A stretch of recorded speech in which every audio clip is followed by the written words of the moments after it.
24-25 का आपको इसमें से ये जो चैप्टर दिए गए हैं आपको इन चैप्टर में से लर्न करके अपना टाइम वेस्ट नहीं करनी।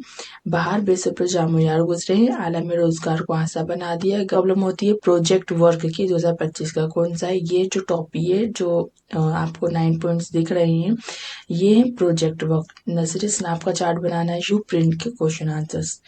ठीक है, अब है ब्लू प्रिंट क्या होता है। जैसे होगा शेरी असबाक से, असबाक मतलब सबक की जमा, जो चैप्टर्स दिए गए हो रहेंगे। नून ऐसे हो जाएगा 4 मार्क्स का। गैर दरसी इक्तबास मतलब अंत के 75 मार्क्स हो गए हैं। ठीक है, ये पूरा, तो ये जो 3 इंपॉर्टेंट चीजें थी ये सारी इसमें कवर करना ना भूलें। इंशाल्लाह मिलेंगे नेक्स्ट वीडियो में। अल्लाह हाफिज।